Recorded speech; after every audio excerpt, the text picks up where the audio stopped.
Good afternoon, everyone. My name is Patrick Brenner. I'm the president of the Southwest Public Policy Institute. I'm pleased to be joined today by our vice president of research and the host of SPPI-TV, Dowd Muska. Good morning. Good afternoon, Patrick. Good afternoon. Yes, good afternoon. I get up late today. That's fine. So today, episode 8, Small Reactors, Big Potential, Unleashing the Power of Nuclear Energy. I'm really excited that we are joined today by Mark Nelson from Radiant Energy Group, Gareth Thomas from Holtec International, and Philip Ward of Americans for Nuclear Energy. Folks, thanks so much for joining us today. I'm going to turn it over to you, Dowd. Take it away. Thank you, Patrick. And I will, by way of introduction, I will just explain where I'm coming from. We have some experts in this field. I'm an expert on energy policy. These guys are experts on the science and technology and engineering of all this, which makes them far, far smarter than I am. My introduction to the nuclear field actually occurred when I was at university, when the Connecticut Hazardous Waste Management Service decided to site a low-level radioactive waste dump about a half a mile from my family farm's orchard. So nuclear issues have been very, very big in my life, and I've gotten to really do the nuclear tour. I've even stood atop Yucca Mountain, where much of our spent fuel was supposed to go from our nuclear reactors in our country, and that's a project that's fraught with its own issues here in the American Southwest. I want to thank our gentlemen for joining us this morning. Nuclear power, nuclear generated electricity. It seems to me that in a fractious time in our country, a very fractious time, when we're at each other's throats, anyone who really looks objectively at the data and at the potential, at the past and at what we're doing now and what we possibly can do in the future, should be very, very high on nuclear technology. I'm thinking of two groups primarily. You have the people who have embraced this narrative of climate change. I am not one of them. I think it's insane, frankly. I don't think the world's going to end in 9 years, unlike many of my fellow Americans. Nuclear power, of course, does not produce carbon dioxide when it produces electricity. So it seems to me that's a natural attraction for that group of Americans. The other group of Americans, people on the right, of course, not very... the environmentalist message doesn't resonate very well with those, but people on the right are concerned about the intermittency of solar and wind. They're concerned about the cost of solar and wind. People on the right think about just the efficiency and the cost of just the engineering and how useful the science and technology is. They tend to embrace technology more than some of our more Luddite Americans. Nuclear should be extremely attractive to them. I'm a libertarian. I would call myself an original environmentalist. I care about pollution, air pollution, water pollution, and I care about habitat preservation. I don't think the world's coming to an end in 9 years. Nuclear fits into my paradigm extremely well for its small footprint, and of course it doesn't release nasty things like nitrous oxides and sulfur dioxide and lead and mercury and all that kind of thing. Why can't we all come together on this? It seems to be a natural common ground from whatever your perspective is, and that's what I really want to stress today with our three guests. Basically, how nuclear, small modular reactors, but just nuclear technology at large, how it really represents an opportunity for those of us, the 99.999% of Americans who use electricity and want to continue to use electricity, can come together on something that solves a lot of problems. Even if we don't even agree on what those problems are, nuclear technology should be attractive to all thinking Americans. That's my little soliloquy to start the conversation, and we won't get into the ideology of our guests. We're going to stick to the science and the technology of this. I'm going to start with we'll start with Gareth from Holtec. Gareth, nuclear technology is, when we produce nuclear power from uranium, basically a mineral from the earth. Nuclear power plants are basically, it's in no way to diminish the fine work you folks do, but they're basically sophisticated ways to make hot water to produce steam, to run a steam turbine. Tell us a little bit, sort of community college, junior college 101, what goes on inside a nuclear reactor to make all of that heat, to heat all that water? Yeah, so I mean, like you said, it's just a really fancy kettle. All we're trying to do is make hot water, right? I mean, and I'm talking about the current fleet. I know there's some new technologies out there, but especially current fleet and what Holtec is doing with our new small modular reactor design is we're taking uranium fuel rods. They're assembled into bundles, so you can pick up many rods at the same time and handle them easily. and then you assemble them all together in a pressure vessel. You fill it with water, you pressurize the water so that the water doesn't boil under high pressure. And then you start a chain reaction in the uranium. So you have self-sustaining chain reaction of neutrons hitting into these uranium atoms, causing fission. Neutrons from that go on to the next one, and it's just a nice, steady power coming out of the reactor. So basically all you're doing is heating up these uranium rods, and the rods are getting hot. They're passing that heat into the water. The water gets hot, several hundred degrees Celsius, and it's passing that heat into a secondary heat exchanger. It's boiling water, in our case in a steam generator, and then that steam goes to a turbine, and you're just, at that point it's just a conventional power plant, right? You're just generating steam using this different process, but it's reliable, and we've been doing it for, well, since the 1940s, right? So it's really a very well-known technology. The processes, the calculations, it's all been done for many decades. All we're trying to do now is do it in a cost-efficient way that can be supported by private industry, and in a way that is obviously safe and driving down that risk profile. Sure. I'm glad you mentioned history, because, of course, here in the Southwest, New Mexico, Nevada, we have a little bit of nuclear history. So we have a lot of folks watching today who probably had their careers with private entities, but also, of course, the federal government. Mark, SMR, small modular reactor. We're going to get into some more details about what Holtec is doing, but talk about this new concept of these smaller facilities, and what was the origin of this, and what are we looking at in terms of ideally moving forward, these types of reactors, I guess, occupying more of a market share in the nuclear field? Well, fortunately, we've always had small modular reactors. We've had them in the past. We have them now. We'll have them in the future. Multiple countries operate them. It's just, we didn't call them SMRs. That's a recent marketing term, mainly from people who, in my opinion, don't understand the engineering. But because people have started hearing SMRs, everyone wants to use the phrase SMR. Sure. So when Holtec says we have an SMR, well, sure, they have a small reactor, but there are many small reactors. So, for example, just about 10 days ago, I was visiting a real-life SMR fleet that is powering the nation of Slovakia. They have reactors of exactly the same size as the SMRs being proposed in the UK by Rolls-Royce, and it's just basically a way to make smaller amounts of power. I think people get too hung up on whether it'll have different features or this or that.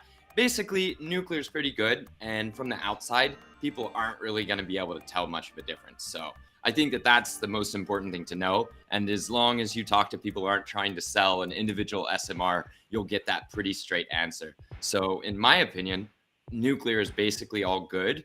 Different reactor designs may have different qualities. In general, I trust what we can hear about reactors that already exist a little bit more than ones that don't exist. But just like the ones we already have are absolutely fantastic and are beloved parts of their communities, I suspect that the new reactors are going to be fantastic too. Great, and I thank you for both of you for your clarifying any confusion I was offering.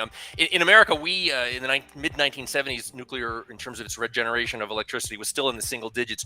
We peaked out about 20.1% of our juice was produced by nuclear in 1995. In 2021, these are federal statistics, not mine. We were down to 18.9%, which is still pretty impressive. Almost 1 in 5 electrons produced by nuclear power, despite the fact that many actual nuclear facilities, either individual reactors or plants themselves, have shut down. If Phil is on if we are able to talk to Phil, I'd like to ask him a question on the American side. Can these smaller reactors, can they play a role with our existing reactors? Can they grow that percentage, I guess, because we've lost a couple percentage points over the last couple of decades, and is there a role for those smaller reactors augmenting the sort of big super systems we have right now? I think so, and especially in some of our kind of smaller fossil generators, we could begin to replace them with smaller reactors, but we also need to, upgrade and replace the ones that are too old to function anymore. But these plants can last, up to like 80 years. A lot of them are probably going to end up going for 80 years. We need to be able to replace. We need to be able to build more large reactors too. So, the thing about small modular is it's just a way. The idea behind that is to make it more like manufacturable in a factory, so you can make modules over and over and over again in a factory line, kind of like the Boeing airplane factory in Washington. And the idea is that would limit the amount of on-site construction you'd have to do. But yes, absolutely, they can augment our current system and especially go to areas that just don't necessarily need a whole gigawatt of power. So that's how I understand it. Sure. Gareth, explain a little more about that modular element of SMR, the idea of that this is a different way of building a reactor as opposed to that old way where they were more bespoke plants that oftentimes, construction went over budget, and of course the regulators had their role. What is the potential advantage here, economies of scale of building these, of laying these out, rolling these out, sort of more of a factory line? I know it'll never be like producing widgets, but what is the advantage of the modular part of small modular reactor? So ultimately, you're trying to get your cost down, right? So the more times you build the same thing, your cost just starts to come down because you start to learn, you start to improve, you start to have efficiencies both in time to do an operation, and then you learn a faster way to do that same activity. So what we're trying to do is essentially do the same thing over and over again and learn and drive costs down. Well, the problem we've had with nuclear up until now is, as you alluded to, we built a few and then we tweaked and changed, and then we just kept changing the designs, and really we never really got to see that true cost benefit. The greatest example with large nuclear is the French, right? The French fleet, where they did mass produce the same reactor types, and they for a long time had the cheapest electricity in Europe. And so that's really what we're trying to do, but on a smaller scale. Do I fundamentally believe that the whole plant can be built in a factory? No. It's just not the case. So we will have to do a lot of civil construction, and there's still going to be a lot of on-site activity. However, really we're trying to learn and do things in slightly off-site compounds where we can. We're also trying to drive down unnecessary complexities in the construction and really challenge, does a component or a piece of concrete need to be the highest safety class and the highest levels of paperwork and bureaucracy, and really think, how are we going to do this in the most efficient way possible? Sure. Holtec, I've noticed just from your folks' website, you guys are getting interest. This is far beyond the United States. You're getting interest, and of course you have competitors. We should note, and I think Mark was right to note, there's a lot of companies interested. There's nobody has a monopoly on this. But could you talk a little bit about interest abroad, North America as opposed to Europe, as opposed to Asia? Yeah, sure. So I think Europe was kind of leading for a few years. They had the very strong net zero push, and then kind of the Russian invasion of Ukraine happened, and everyone started having alarm bells. So the European, with the power price, because I'm talking to you right now from the UK, and the power price in UK and Europe is just it's about 2 to 3 times typically what you're seeing in the US. So there is a large drive towards basically low cost, reliable electricity, and that is coming from nuclear and renewables right now. So fossil fuels, especially in Europe, is just not giving a low price of electricity. So I'd say North America really started waking up about in the last 12 to 18 months, especially with the Inflation Reduction Act and all of the hype around that. Now we're seeing a lot of interest from utilities, other owner-operator companies who are starting to engage with us and say, hey, what does an SMR look like? Kind of when can you get it on the grid? And then out into Asia, we're already having conversations with several countries. Although I'd say right now, our main focus as a company is in Europe and the US. Okay. Mark, can you talk a little bit about the private money that is being drawn into this world? We have the project here in the Southwest that's being funded by the Utah Association of Municipal Power Systems. Los Alamos is actually part of that up at the Idaho National Laboratory. The Carbon-Free Power Project, as a free market libertarian, I'm not pleased to say that the taxpayers have been committed to, I think, over $1 billion for that. But it also seems to me on the encouraging side, a lot of folks are interested from the private sector and willing to put some money up. Tell us a little bit about that. It's impressive to see interest from people willing to bet their own money, I guess is what I'm saying.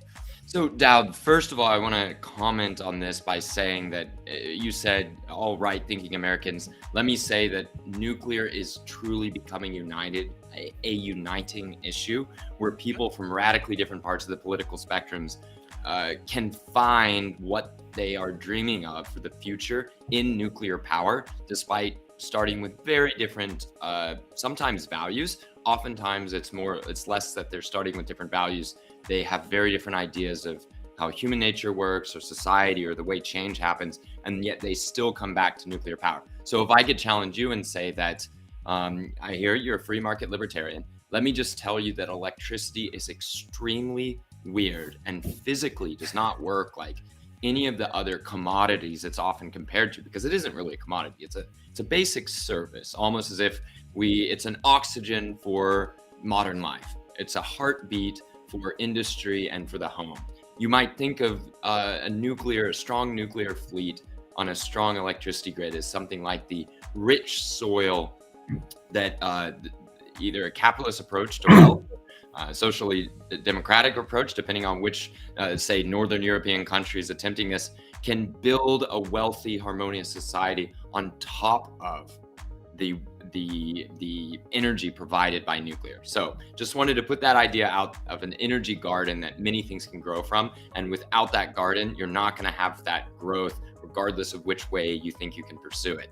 And there may be different ways to provide that garden. So let me talk about private money in nuclear first. I'm hearing more and more interest from the private realm. The discomfort is less about, say, squeamishness about nuclear waste or, nuclear technologies, connection to bombs. I'm hearing that less and less. What I'm hearing more is a worry about the quality of projects available, the timelines that those projects have taken in the past, the variance in order to complete projects. So is it going to be 4 years like expected, or is it going to be 8 years, or is it going to be 12? Those are very different things for private lenders, and it's going to lead to really slow uptake on the private side of the project development, that is getting the nuclear plant built and then owning it, compared to what we're seeing a lot of, which is private investment in the companies designing and proposing nuclear reactor types. That's been incredible to watch. A lot of VC money, a lot of attention, a lot of energy being put into that side. What we need is customers, and customers that can get backing of, say, when you want to talk the big private money, we're talking about the private funds who have not just billions, but tens of billions to put into long-lived, useful, climate-proof industrial assets like nuclear plants, if only they had projects that they could believe in and a nuclear industry that could deliver what they say they can deliver. And by the way, that's the nuclear industry I hope to build. That's the one I want to work on. It's just, I understand why private money has been sitting on the sidelines to date, but I also want to challenge you as a libertarian to say there may be room to grow incredible liberty and freedom with government action to ensure a successful electricity program made off of nuclear. But we can debate and discuss maybe later. I just wanted to put that idea of an energy garden. No, I certainly appreciate it, sir. I would also say that government gives and government taketh away. Government can be an asset for the industry, but government can be a tremendous impediment to the industry as well. And I love what you're saying about common ground, and I'm going to go back to Phil, our environmentalist. I doubt Phil and I agree on much of anything, but I'll challenge Phil, and I'll say, there are still, despite the fact that people who call themselves environmentalists, a good number are at least open, if not endorsing the nuclear option more and more. There's still a fair amount of real hardcore opponents, and I guess the question is, for me, is what will it take to convince those left-leaning environmentalists to come around on the issue of nuclear, where we are starting to see that common ground? I think it's actually a generational issue. A lot of the old guard kind of left-leaning environmentalists have just been grown up and taught that nuclear is bad. And I think, to be kind of blunt, that frame of mind has to die out. And I think it will go with the retiring boomer generation, if you will. And I think our best path forward is to really instruct and talk to the youth in environmentalism, because I talk to younger people. The two things I found about nuclear is, one, they know absolutely nothing about it, and two, they are not scared of it. So it's a matter of kind of educating the younger cohort to support nuclear, and I think we are making a lot of progress. And I think especially some on the left are beginning to realize that what they've been told about nuclear by their parents or the old guard is factually incorrect. And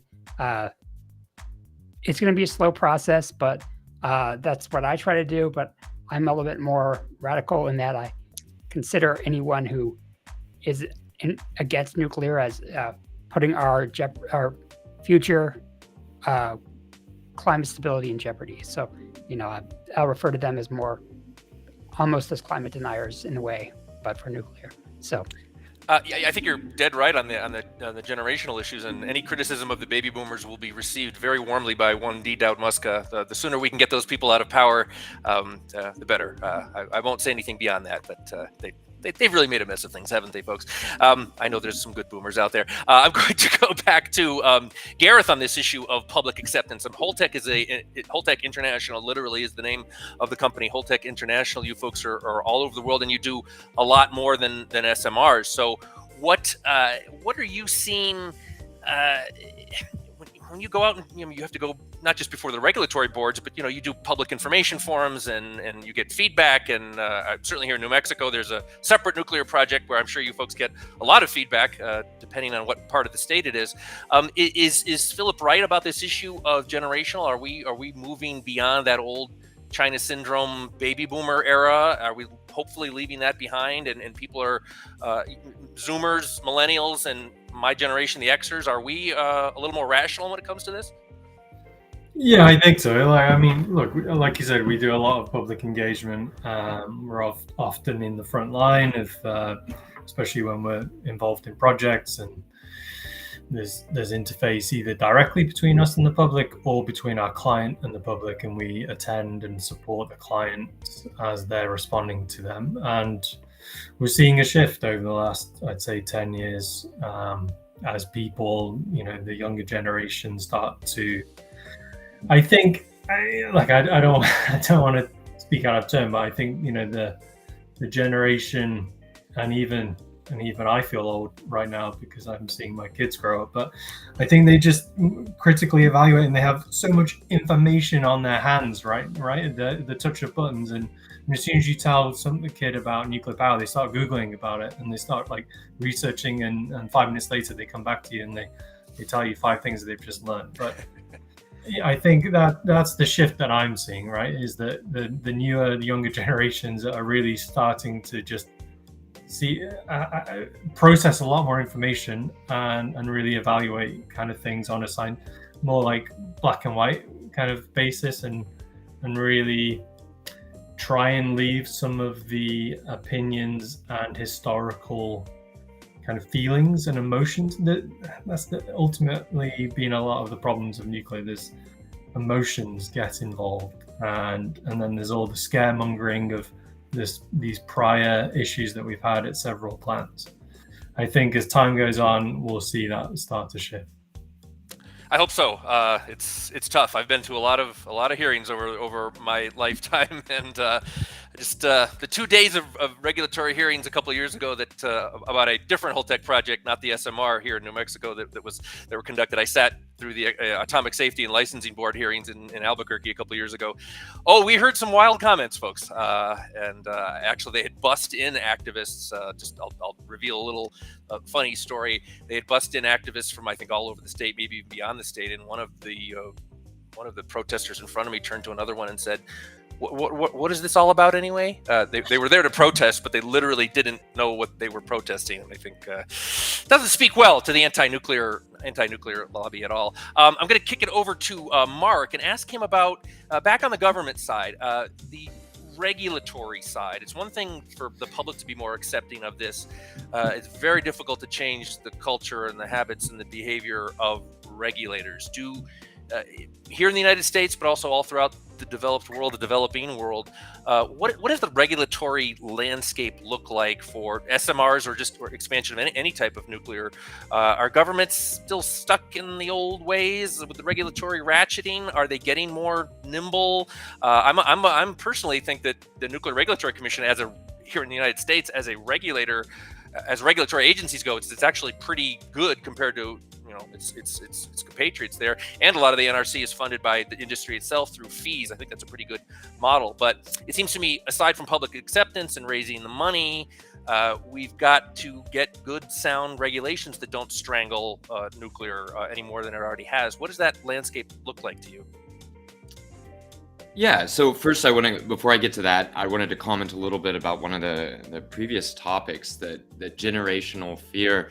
I want to challenge Gareth a little bit and say that nuclear justly will always produce strong emotions. That's why there's a concerted pro-nuclear movement that sprung up organically around the entire world, filled with people who get an immense amount of energy and joy and excitement out of pursuing pro-nuclear policies and advocating for nuclear energy. So I understood what you said, where you're saying that with fear, there can be sort of a shutting down of openness towards nuclear. But I want to say that nuclear energy is the most powerful energy ever harnessed by humanity. It deserves strong emotions. What's happening now, I think, is that these strong emotions on the negative side are fading. Even anti-nuclear people that I meet, young people, aren't afraid so much as they used to be. And I've met pro-nuclear people who are a little afraid of nuclear, but they are so enthusiastic about what nuclear brings. And you could say that, well, that's because they're rational and excited. Well, maybe. I don't quite know about the irrationality things. Anybody who's managed to survive through decades of life and not go hungry and then starve to death, and then somehow people get up in the morning and function. Somehow people have friends and family and homes and stuff. I think that people are rational enough to survive. It's reasonable to think that they have emotional connections to nuclear that are worth examining. And so I want to say I'm excited by how much other people are excited by nuclear, and I share that with people. And then people can find rational reasons to match with their emotions. And in fact, that's what I find. When people are really excited about nuclear, they dig deeper and deeper and deeper and get more and more excited. When people are very scared of nuclear, they find what you might think of as facts out of context or fear-based arguments, but they will find facts that seem to line up with being scared of nuclear. So I don't think we're ever going to get away with it. There's just more and more enthusiasm for nuclear than fear of nuclear these days. So on the regulatory side, Dowd, that's a rare opinion you said, but I've got to back you up on it.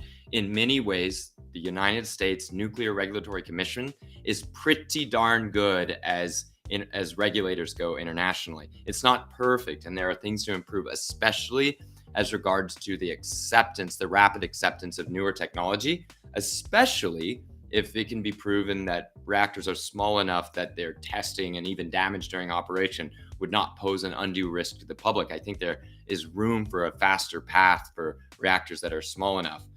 I would say this: the regulator does an amazing job working well with operators of existing plants to keep those plants safe and operational. In other countries, regulators have been given very bad missions, like make sure these plants are so deeply regulated that they'll probably have to shut off. When that mission is handed to a regulator, there's no reason for the regulator to be fast or responsive or even effective, because the end result of not moving quickly would be, say, shutting down nuclear plants. So in countries where that was the policy for a long time, like in France, I would not want to work with the regulator over there. The regulator demands things of their nuclear plants that are pretty silly and can end up leading to huge off periods for the nuclear plants that would not happen in the United States. So I think that the US Nuclear Regulatory Commission is also filled from from bottom to nearly top with people who genuinely love and are interested in nuclear energy. In several key junctures in the startup of the most recent nuclear reactor to come online in the United States, the Vogtle plant, Vogtle 3 in Georgia, I know that the NRC worked very rapidly to help make up for errors, not of their own, but errors in the plant builders.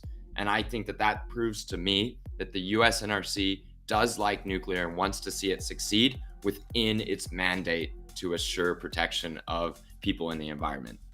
Sure. So in terms of around the world, though, what I'm particularly excited about is emerging countries setting up nuclear regulators, taking into account excellent international legal advice and best practices. So there's an emerging field of, you could call it advanced nuclear regulation, but there's a concern with portable regulation, where just like people want to be able to bring in jetliners to their countries without reinventing Boeing, the airliner producing company, instead they would like to bring in nuclear reactors, be able to competently and safely have them operate in their country, but not have to reinvent the wheel every single time with licensing. That, I think, is going to be the trend I'm watching over the next decade. Countries accepting leadership, advice, and licenses from existing nuclear countries when bringing technology into their own for the first time. Unfortunately, there's incredible international cooperation, not just at the International Atomic Energy Agency, but several international organizations like INPO and WANO, World Association of Nuclear Operators. These are going to help new countries get up to speed and get new nuclear set up as rapidly as possible. Excellent. I'm gonna blow Mark's mind even a little more by telling him I once wrote a small essay about some nuclear research going up at Los Alamos, the kilopower, the Krusty reactor, and I told the scientists working on that at a public presentation. I believe my quote was, "I have never said this to government employees before in my entire life, but congratulations on your brilliant work." So I think there can be, provided it's appropriate, a role for government in all this. And on the subject of the NRC, and Mark and I agree on that too. I've always been impressed with the people I've dealt with the NRC. It's worth mentioning, we are the Southwest Public Policy Institute. The Nuclear Regulatory Commission has approved two consolidated interim storage facilities here in two adjoining counties, one in New Mexico, one in Texas. That's not what we're here to talk about, but it reminded me of the issue of nuclear waste, getting back specifically to the small modular reactor. And we're going to go ask Gareth about this, because it is one of their promotional pages for the SMR from Holtec is 80 years, on-site underground storage of used fuel from 80 or 100 years of operation. Gareth, talk a little bit about the spent fuel from your SMR and just SMRs in general, how it's produced, what is done with it, and what how the protections, the abundant protections that are going to be used to ensure public safety from SMRs in the same way that they've ensured public safety from spent fuel from the bigger plants for years and decades and decades. Sure. So these small modular reactors, especially the ones that are kind of going to come on in the next decade, they're still using, like I said, the existing fleet technologies that we already see. So they have traditional fuel bundles coming out of the reactor after a few years, they will typically be reused again back in the reactor core until they're finally, maybe after 2 or 3 cycles, they're finally, they don't have enough power to be worth using, and then they cool down in a pool for several years. And then what we do is we take them out of the pool and we put them in containers. We weld those containers shut, we dry them, fully seal the canisters, and then we put those canisters into modules. There's different technologies out there, and the one you saw on our website was where the modules are located just below ground level, and that just really helps drive down the radiation dose that's coming off. And we've deployed that system in California at San Onofre and at Callaway.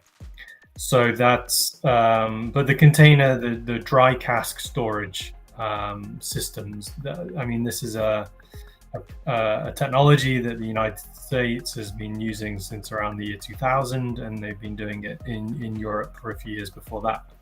And these canisters can be stored at the reactor site for, well, it depends on the atmospheric conditions, but we're talking hundreds of years. There's obviously a maintenance and monitoring program that goes on. And in terms of licensing, you typically get a license for 40 years of operation, and then you do a license extension after that. And we're sort of getting to that period now of the existing fleet where we're getting to that first license extensions are being processed for some of the reactors that are out there. But the SMRs are the same thing, especially the ones that, like I said, are coming up in the near term. We're all using the same fuel types, and we're going to be using the same management at the reactor sites using these canisters and casks. We encourage you folks. We only got about 21 minutes left. Thanks for everybody who's commenting. We've got Ryan coming in on. He's given a shout out for INPO. I think this organization Mark mentioned.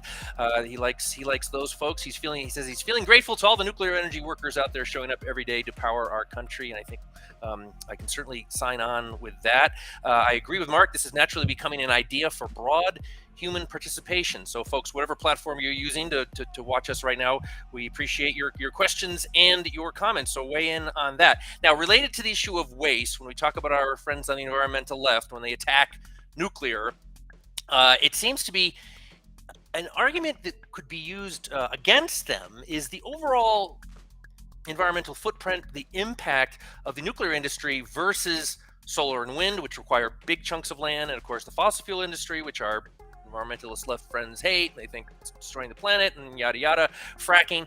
Phil, whether it's an SMR or a larger nuclear facility, in terms of the land that the energy produced per land occupied by that facility, and also in terms of the ability to recycle spent fuel, some countries do it, we don't do it in the United States.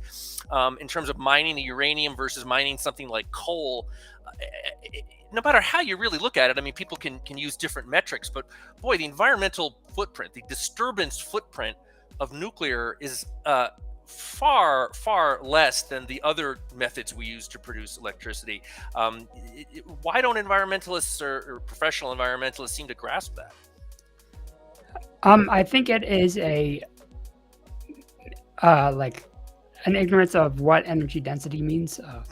Nuclear is extremely energy dense. The amount of it's like fossil fuels are pretty dense energy, but consider nuclear, which is I think 6 million times more powerful per gram amount of fuel. That alone makes it so you just need a whole lot less inputs and other equipment to extract it. Just one small plant can, one large plant can do the same work as maybe 500 wind turbines because their capacity factor is pretty low. And you just need a lot less, desert to be basically paved over with solar panels and stuff like that. And you just have to make less stuff to utilize the energy. And that means, less manufacturing, less mining, and all sorts of things. So I think we need to kind of dial home, what does energy density mean? And energy density means less effect on the natural world for what we need. And I think if we can push that message more, a lot more people will understand that, and give them visuals of how much wind and solar would you have to use and batteries would you have to use to match just one small little nuclear plant. So, and I think we also have to realize that when it comes to waste in general, what the waste represents is millions of tons of carbon dioxide that has not been put in the atmosphere. And I think that needs to be kind of focused on. And I do think we do need a central place to put our waste. And I think the government, I think they're required to do that, because the nuclear reactors have been paying money into a government fund for them to do something with it. And I think we need to eventually move towards a central location, the interim storage in New Mexico, and maybe eventually Yucca Mountain. So. Sure. Yeah. The ratepayers have been paying into the nuclear waste fund for decades, and I think that payment might even be suspended right now because the federal government has bungled its responsibility. If you want to learn about government work, folks, the federal government was supposed to start receiving the spent nuclear fuel from our industry in January 1998, and not only are they not taking it, they don't even have a facility for it. We could get into the whole Yucca Mountain and Harry Reid issue, but that'll be a topic for another day. I'm going to kick it over to Mark. Question from John online, and I think it's an interesting question. I don't think nuclear technology has been reduced to the individual household level quite yet. We're not. Maybe that's another century or so, Jetsons type stuff. But he wants to know, what capacity in homes does a small modular reactor have? Mark, could you kind of tell us, in terms of how many homes, what's the role potentially for an SMR in terms of the size of a community it serves, and also remote locations and industrial applications and that kind of thing? We want to make sure people understand exactly what we're talking about. Unfortunately, we don't have that soda can reactor yet for each house, although, I hope I live long enough to see it. Yeah, so let's say that a home has an annual electricity demand of 10,000 kilowatt hours, so 10 megawatt hours per year per home. Well, a nice chunky modern reactor like the ones that Germany just foolishly turned off can supply about 10,000 gigawatt hours per year. So that's 10 million megawatt hours. So if you have, that's 1 million households at, say, an American rate of use of 10,000 kilowatt hours per year. So a small modular reactor like the ones being proposed, there's a lot of definitions thrown out there. Some people are talking about small modular reactors with a capacity of 1 megawatt, which means about just under, say, 10,000 megawatt hours per year. That would be about 1,000, about 1,000 homes in the case that we're talking about 10 megawatt hours per home. And then I suppose that the largest of the SMRs, like the ones that Slovakia are already using, that are 470 megawatts electric capacity. This, at the rate of Slovakia's electricity usage, that probably powers about 1 million homes a year. So that's pretty cool. Now, there's something more important than just powering homes. Two things that I want to mention. One, when we hear about wind turbines being installed, we often hear this can power say 10,000 homes. Well, not really, because it goes off and on, right? So what's great about nuclear is that in a strong nuclear operating culture, Slovakia, that uses INPO advice, that's the Institute of Nuclear Power Operations, they use INPO international advice and best practices to get refueling periods, which are scheduled long in advance and are specifically targeted for the times of the year with the least amount of electricity demand.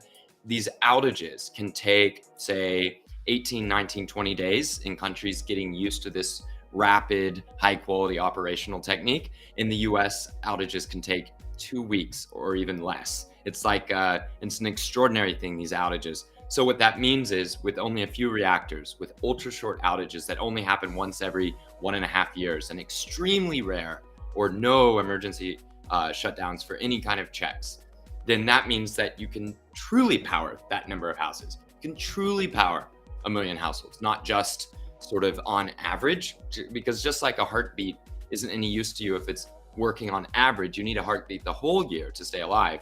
That's the way the grid is. You need the grid to work all the time, not just some of the time. One more thing. Go on. Sorry. No, I was just going to say the old line about the on average, if your feet are in the refrigerator and your head's in the oven, on average, you're doing very well. So averages can be very deceptive. Averages can be extremely deceptive. And in most countries that operate nuclear power plants, when it says it can power, say, 1 million homes, or a fleet can power 10 million or 20 million, they mean it. It's actually powering homes and businesses year round. Yeah, and it's also, Mark, I'll put some, when we put this up on our website, folks, the archive of this video, I will put up some of the information. I know the Nuclear Energy Institute puts their stats up. What the industry has done since the 1970s with the burn-up rate, increasing their power output, their capacity factors, they're up in the 90s now. The industry has just went from, maybe it was rushed a little too early in those early decades, but boy, the industry has really grown up in the last couple of decades, and it's just doing dynamite things with its technology. And that old line about, built by geniuses and operated by idiots, if that was ever true, it's certainly not true anymore. And I think it's suggestive of even greater things in the industry to come. I'm going to ask Gareth about what Holtec is hearing. We're talking different applications for this. Holtec International is a global company.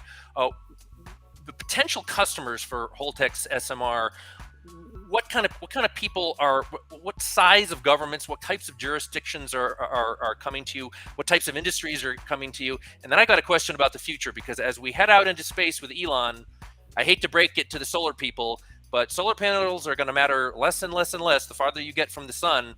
And I think there's probably going to be a role for nuclear, not next year or next decade, but maybe in 100 years from now. So can you tell us a little bit, Gareth, about, without naming names, if you don't want to reveal specific names, where is that interest coming from, or that Holtec is receiving for the different types of application for your technology?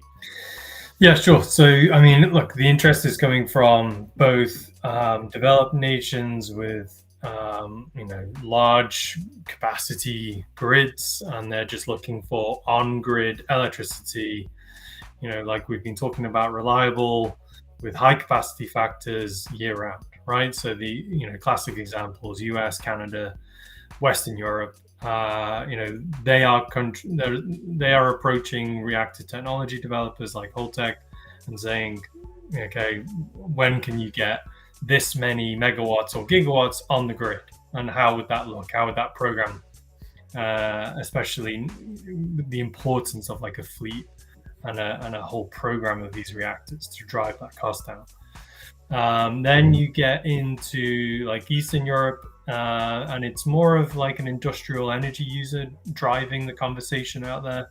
So they have some very, very large energy users who are using hundreds of megawatts every year, and they have balance sheets which can actually bankroll one of these projects. So we're talking to like heavy energy users, typically things like steel in parts of Eastern Europe, countries like Poland or Czech Republic or Slovakia even, and that's really driving the conversation there.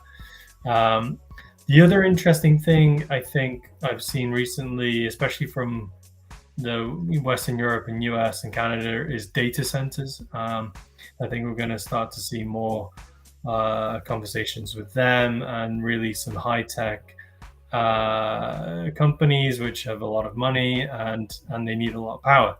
And people don't realize like how much power is used by data centers. And every time we're accessing the internet, there's a computer somewhere in a central location using power.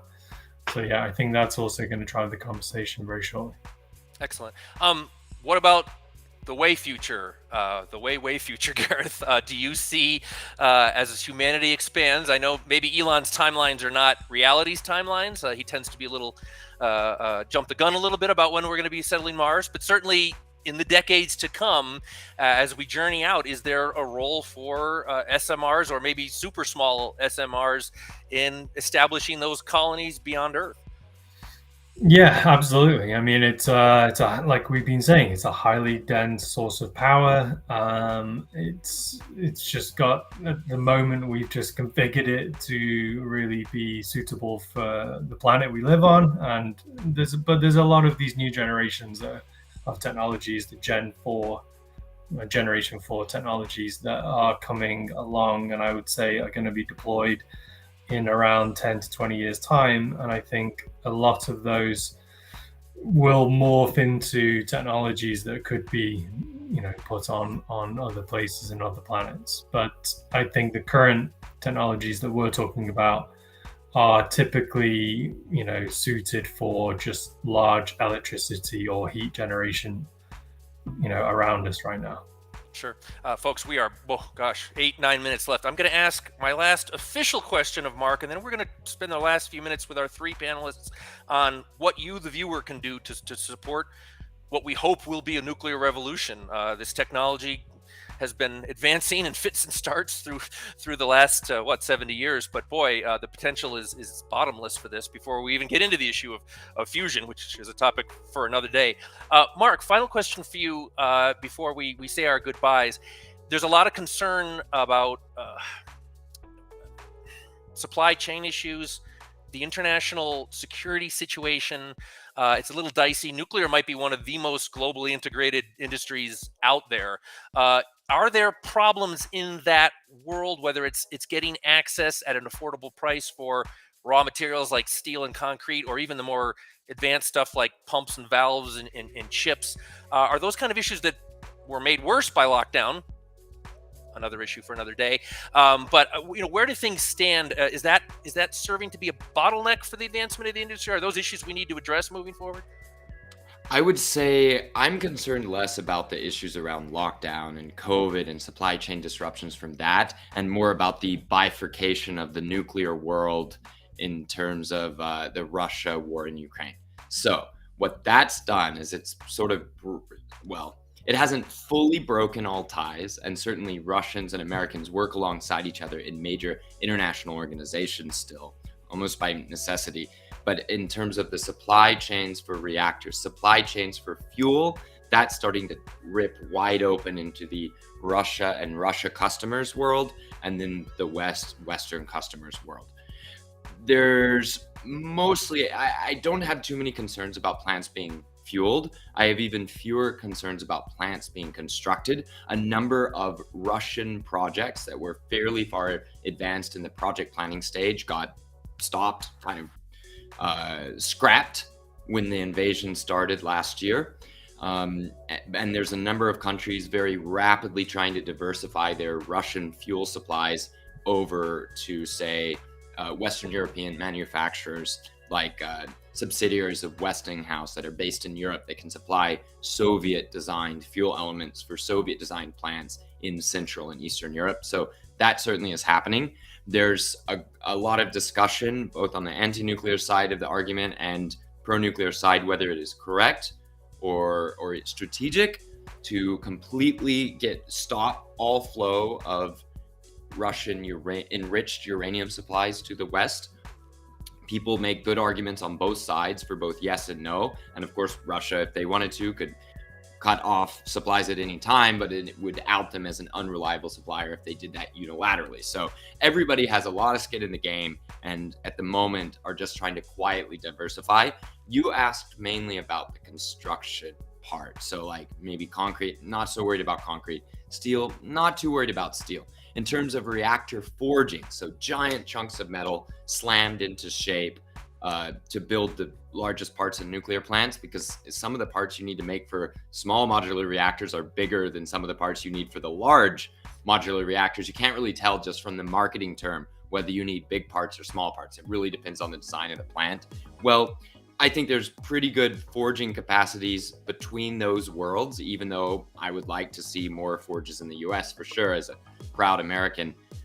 I think that in terms of the pumps and valves, there's pretty independent supply chains too, because nuclear is considered quite strategic. It's not that we have all those in the United States, but between the United States and Europe, we have a lot of what we'll need to get started building new nuclear plants, and the Chinese have theirs and the Russian have theirs too.